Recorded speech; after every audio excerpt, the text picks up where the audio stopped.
The Prisoner of Zenda by Anthony Hope. Chapter 22. Present, Past and Future. The details of my return home can have but little interest. I went straight to the Tyrol and spent a quiet fortnight, mostly on my back, for a severe chill developed itself, and I was also the victim of a nervous reaction which made me weak as a baby. As soon as I had reached my quarters, I sent an apparently careless postcard to my brother, announcing my good health and prospective return. That would serve to satisfy the inquiries as to my whereabouts, which were probably still vexing the Prefect of the Police of Strelsau. I let my moustache and imperial grow again, and as hair comes quickly on my face, they were respectable, though not luxuriant, by the time that I landed myself in Paris and called on my friend George Featherly. My interview with him was chiefly remarkable for the number of unwilling but necessary falsehoods that I told, and I rallied him unmercifully when he told me that he had made up his mind that I had gone in the track of Madame de Mauban to Strelsau. The lady, it appears, was back in Paris, but was living in great seclusion, a fact for which gossip found no difficulty in accounting. Did not all the world know of the treachery and death of Duke Michael? Nevertheless, George bade Bernard Bertrand be of good cheer, for, said he flippantly, a live poet is better than a dead duke. Then he turned on me and asked: "What have you been doing to your moustache?" "To tell the truth," I answered, assuming a sly air, "a man now and then has reasons for wishing to alter his appearance. But it's coming on very well again." "What? Then I wasn't so far out. If not the fair Antoinette, there was a charmer?" "There is always a charmer," said I, sententiously. But George would not be satisfied till he had wormed out of me (he took much pride in his ingenuity) an absolutely imaginary love affair, attended with the proper soupçon of scandal, which had kept me all this time in the peaceful regions of the Tyrol. In return for this narrative, George regaled me with a great deal of what he called inside information, known only to diplomats, as the true course of events in Ruritania, the plots and counterplots. In his opinion, he told me, with a significant nod, there was more to be said for Black Michael than the public supposed, and he hinted at a well-founded suspicion that the mysterious Prisoner of Zenda, concerning whom a good many paragraphs had appeared, was not a man at all, but here I had much ado not to smile a woman disguised as a man, and that strife between the King and his brother for this imaginary lady's favour was at the bottom of their quarrel. "Perhaps it was Madame de Mauban herself?" I suggested. "No," said George decisively. "Antoinette de Mauban was jealous of her, and betrayed the Duke to the King for that reason. And to confirm what I said, it's well known that the Princess Flavia is now extremely cold to the King, after having been most affectionate." At this point I changed the subject, and escaped from George's inspired delusions. But if diplomats never know anything more than they had succeeded in finding out in this instance, they appear to me to be somewhat expensive luxuries.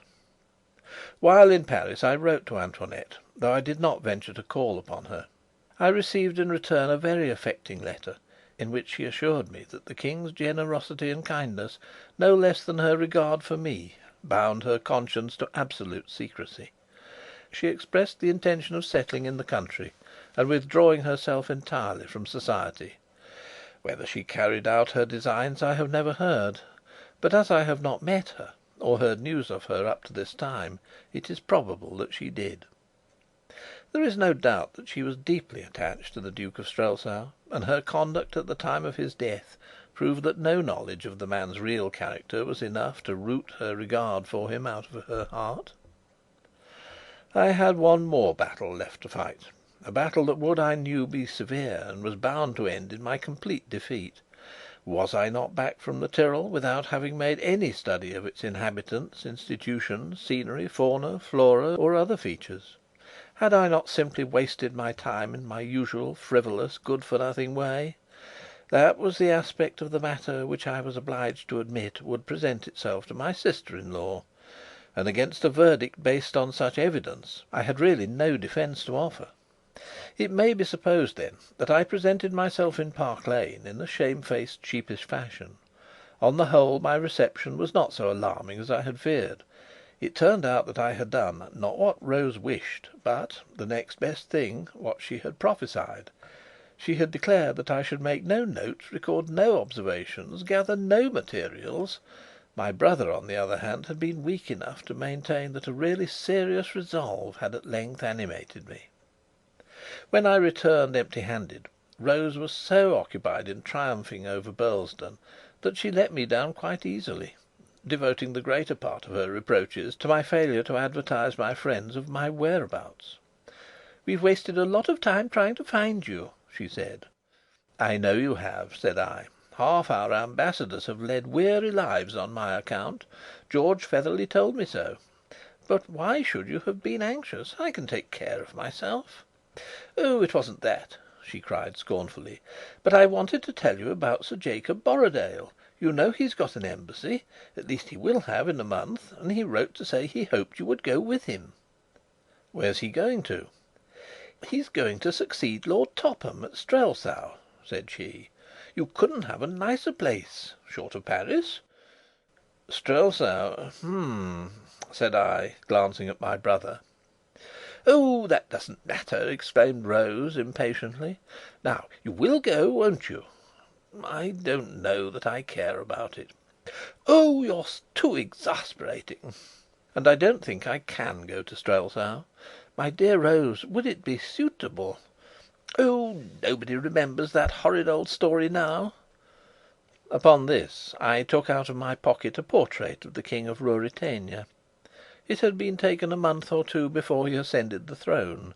She could not miss my point when I said, putting it into her hands: "In case you have not seen or not noticed a picture of Rudolf V, there he is. Don't you think they might recall the story if I appeared at the Court of Ruritania?" My sister-in-law looked at the portrait and then at me. "Goodness gracious!" she said, and flung the photograph down on the table. "What do you say, Bob?" I asked. Burlesdon got up, went to a corner of the room, and searched in a heap of newspapers. Presently he came back with a copy of the Illustrated London News. Opening the paper, he displayed a double-page engraving of the coronation of Rudolf V at Strelsau. The photograph and the picture he laid side by side. I sat at the table fronting them, and as I looked I grew absorbed. My eye travelled from my own portrait to Sapt, to Strakencz, to the rich robes of the Cardinal, to Black Michael's face, to the stately figure of the princess by his side. Long I looked, and eagerly. I was roused by my brother's hand on my shoulder. He was gazing down at me with a puzzled expression. "It's a remarkable likeness, you see," said I. "I really think I had better not go to Ruritania." Rose, though half convinced, would not abandon her position. "It's just an excuse," she said pettishly. "You don't want to do anything. Why, you might become an ambassador." "I don't think I want to be an ambassador," said I. "It's more than you ever will be," she retorted. "That is very likely true, but it is not more than I have been. The idea of being an ambassador could scarcely dazzle me. I had been a king." So pretty Rose left us in dudgeon, and Burlesdon, lighting a cigarette, looked at me still with that curious gaze. "That picture in the paper," he said. "Well, what of it? It shows that the King of Ruritania and your humble servant are as like as two peas." My brother shook his head. "I suppose so," he said. "But I should know you from the man in the photograph." "And not from the picture in the paper?" "I should know the photograph from the picture. The picture's very like the photograph, but " "Well?" "It's more like you," said my brother. My brother is a good man and true, so that for all that he is a married man and mighty fond of his wife, he should know any secret of mine. But this secret was not mine, and I could not tell it to him. "I don't think it's as much like me as the photograph," said I boldly. "But anyhow, Bob, I won't go to Strelsau." "No, don't go to Strelsau, Rudolf," said he. and whether he suspects anything, or has a glimmer of the truth, I do not know. If he has, he keeps it to himself, and he and I never refer to it, and we let Sir Jacob Borrodaile find another attaché. Since all these events, whose history I have set down, happened, I have lived a very quiet life at a small house which I have taken in the country. The ordinary ambitions and aims of men in my position seem to me dull and unattractive. I have little fancy for the whirl of society, and none for the jostle of politics. Lady Burlesdon utterly despairs of me. My neighbours think me an indolent, dreamy, unsociable fellow. Yet I am a young man, and sometimes I have a fancy, the superstitious would call it a presentiment, that my part in life is not yet altogether played; that somehow and some day I shall mix again in great affairs.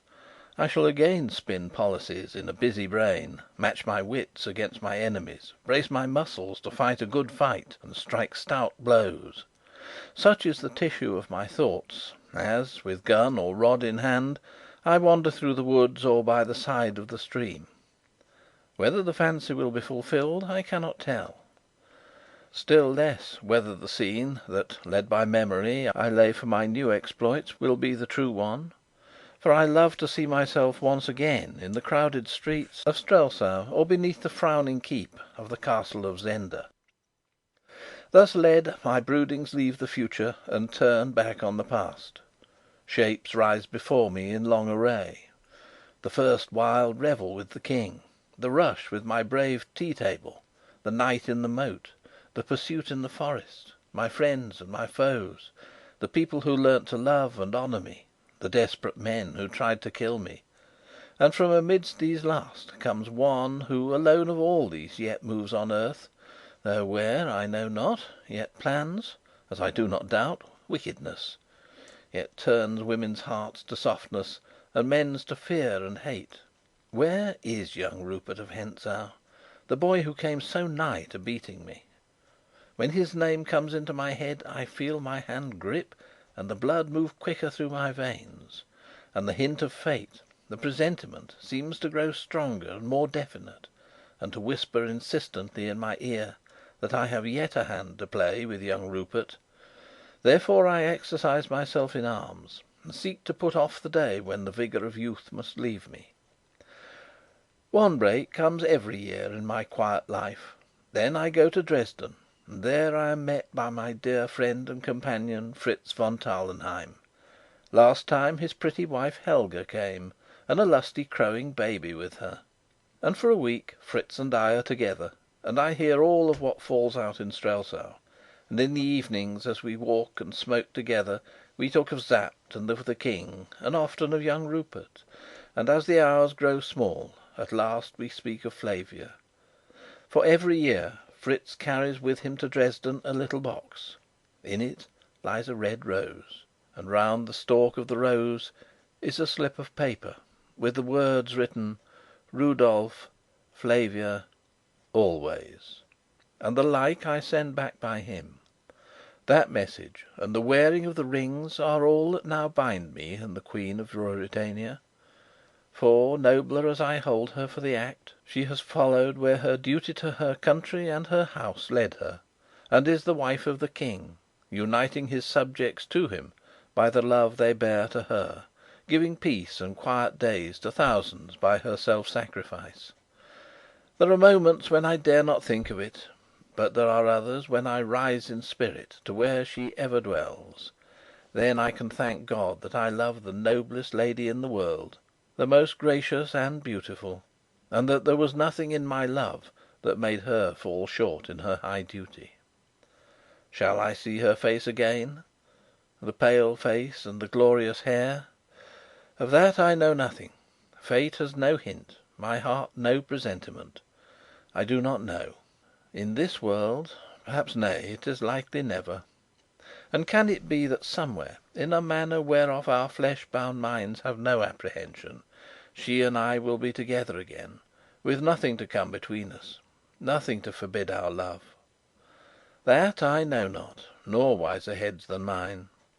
But if it be never, if I can never hold sweet converse again with her, or look upon her face, or know from her her love, why then, this side the grave I will live as becomes the man whom she loves, and for the other side I must pray a dreamless sleep.